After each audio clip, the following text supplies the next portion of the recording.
Sis, let me ask you something real quick. Are you spending 8+ hours a day using maybe 20% of who God actually created you to be?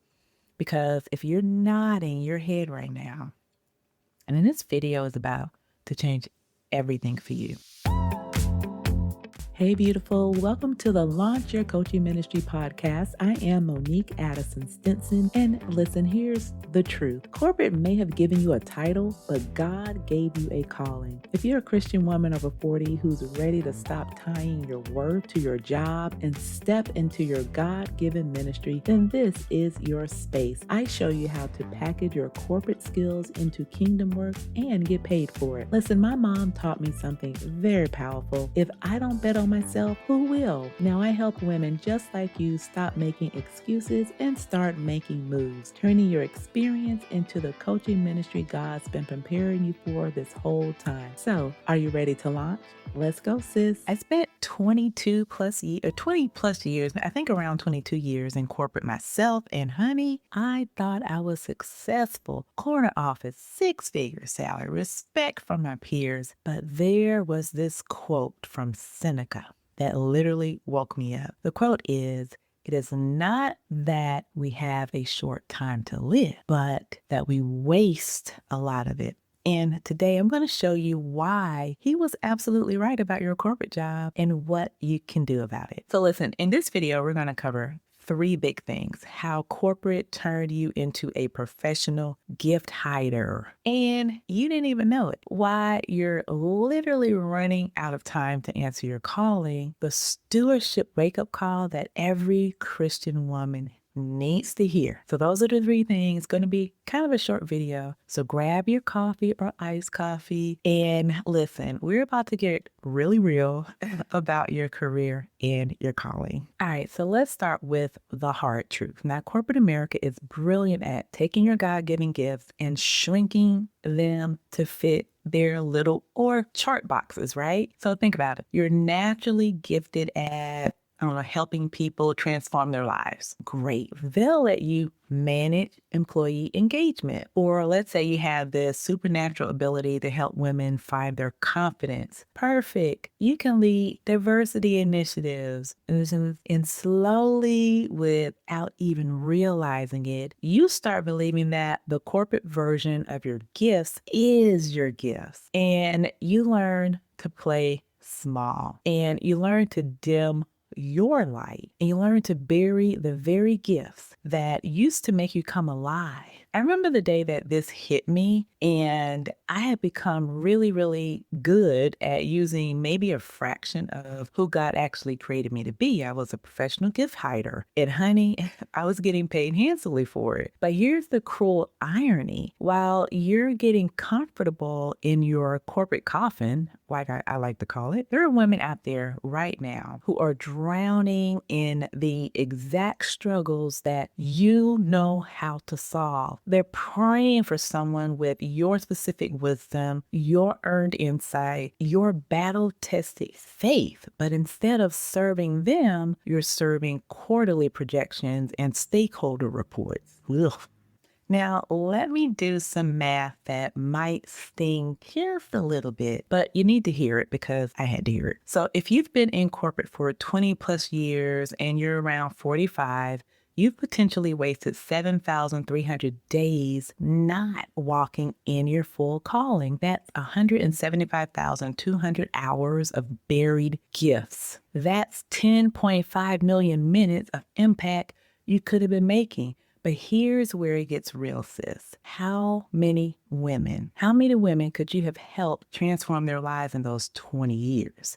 How many marriages could you have saved? How many daughters could you have empowered? And listen, I'm not trying to shame you. I'm trying to wake you up because I had this same conversation with myself. Seneca also said, life is long enough if you know how to use it. And so the problem isn't that you're 45 or 50 or 55. The problem is that you've been using your life to build someone else's dreams instead of stewarding the gifts that God gave you. And here's what I hear from every corporate woman that I coach. But Monique, I don't have time to start over. I don't have time to build a business. Sis, let me translate what you just said. I don't have time to stop wasting my time.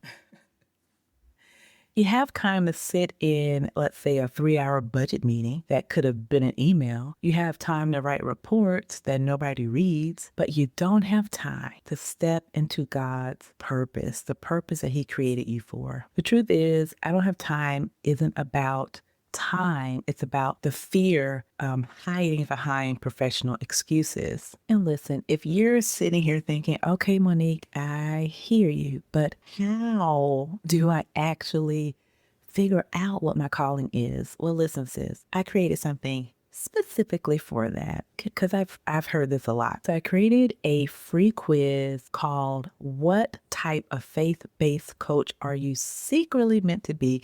And it's been a game changer for so many women. So it breaks down whether you're meant to be a transformation coach, a purpose coach, a productivity coach, or a relationship coach based on your specific corporate background and your God-given gift. Now, I'll add the link to the description. And honestly, it takes probably 3 minutes or so, but what you'll discover about yourself is going to stick with you long after you complete the quiz. Because listen, sometimes we need someone else to help us see what's been right in front of us the whole time. But let me tell you why this matters so much. Now let's talk about what changes everything. Stewardship versus just using your gifts. Now, for 20 plus years, you've been using your gifts in corporate. You use your problem-solving skills, you use your leadership abilities, you use your communication gifts. But stewardship, that's a whole different ballgame. Jesus laid this out perfectly in the parable of the talents. And there were 3 servants. You already know this. 3 different amounts of money. 2 invested and multiplied what they were given. But 1 buried his talent in the ground. Sound familiar? So here's what gets me though. That servant who buried his talent wasn't lazy. He was just careful. He was risk averse. He was playing it safe. He gave back exactly what was given to him. But Jesus called that wicked and lazy. Because when God gives you gifts, He expects a return on His investment, so to speak. So what does gift stewardship actually look like for a corporate woman? Well, let me just share some signs that you're actually playing small and not stewarding your gifts. So you solve the same problems over and over, but you actually don't teach the solution. Or you give, away your best insights in hallway conversations, but you never package them. Or you help colleagues through personal crises, but think, I'm not qualified to be a coach. Or you create systems that transform departments, but you never think about scaling that impact in your own business. Now, let me give you signs of stewarding your gifts well. So you intentionally develop your gifts outside of your job description. You're documenting your insights so others can benefit. You're thinking about legacy and not quarterly results. Or you're asking, how can I multiply this? Not, how can I manage this?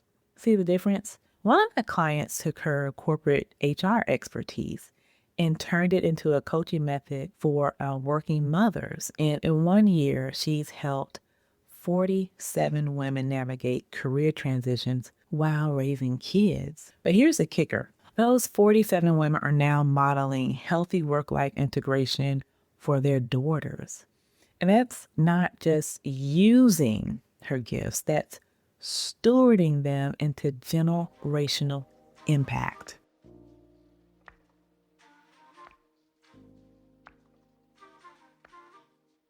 Now, sis, let me flip the script that's been keeping you playing small for so long.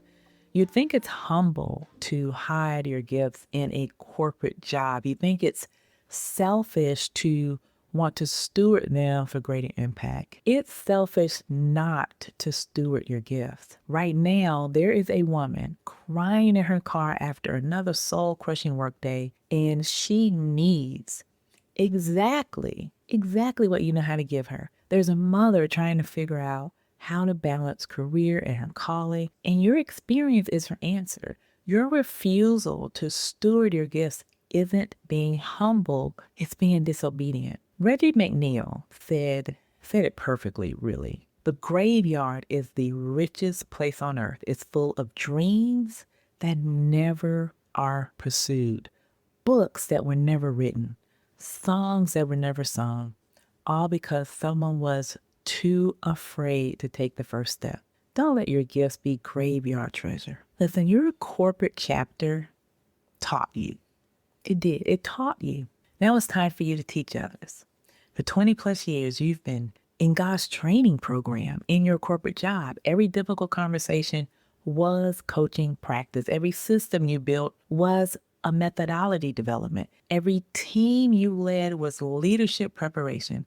You thought you were just climbing the corporate ladder, but God was building and honing your gift stewardship muscles. The training is over, sis. It's time for the main event. But here's what I need you to understand, though. The woman who needs your specific gift, your hard-earned wisdom, your battle-tested faith, they can't wait for you to feel ready. They can't wait for the perfect moment. They need you right now, messy, imperfect, and in the process. Because that's exactly where they are too. And you're like a step or two ahead, and they need to learn what you know.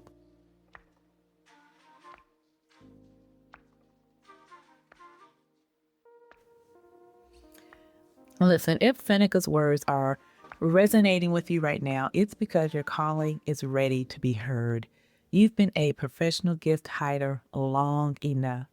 And I am opening up just a few spots for my corporate to calling strategy sessions where you and I will create your actual roadmap from corporate captivity, I can't even say it, to kingdom impact. This isn't a sales call disguised as strategy. This is a working session where you and I would get real answers to your real situation. So here's exactly what happens. So 15 minutes. So the first minute through the 15th minute, we will uncover your gifts that you've been hiding behind your job description. In the minutes 16 to 45, we will actually map out your transition timeline that honors both your calling and your bills. And in minutes 45 through 60, you leave with your 90-day launch plan. Now, the link is in the description below. And honestly, the women who book these calls are the ones who stop making excuses and start making moves. Listen, before you go, I need to know, what's the one corporate skill that you've been most afraid to turn into a coaching offer? Like you're really good at it at work. So listen, drop it in the comments because I guarantee someone else needs to hear that they're not alone in that fear. And if this video gave you the wake-up call that you needed, make sure you subscribe because every week I'm here sharing real talk and practical wisdom for corporate women who are ready, corporate Christian women who are ready to step into their calling. Now remember, sis, life's too short to play small, but it's long enough to make the impact that you were created for. Now listen, I'll see you next week. Now, go steward those gifts. All right, beautiful. That's a wrap on today's episode. If you're sitting there thinking, okay, all right, I am so ready to stop talking about this and actually do something about it, then here's what I need you to do right now. Head on over to businesschurchlife.com. That's businesschurchlife, all one word.com. And that's where you'll find everything you'll need to turn that corporate experience into the coaching ministry that you've been called to build. Now, whether you're just getting started or you're ready to dive deep, I've got resources waiting for you that'll help you stop spinning your wheels and start making some real progress. And hey, if this episode hit you right in the feels, do me a favor, leave me a quick rating and a review, then share it with another woman who needs to hear this message. Those reviews help more women find us, and we're building a movement here that starts with women just like you who are brave enough to bet on themselves. I'll see you next week, same time, same place. Until then, stop making excuses and start making moves.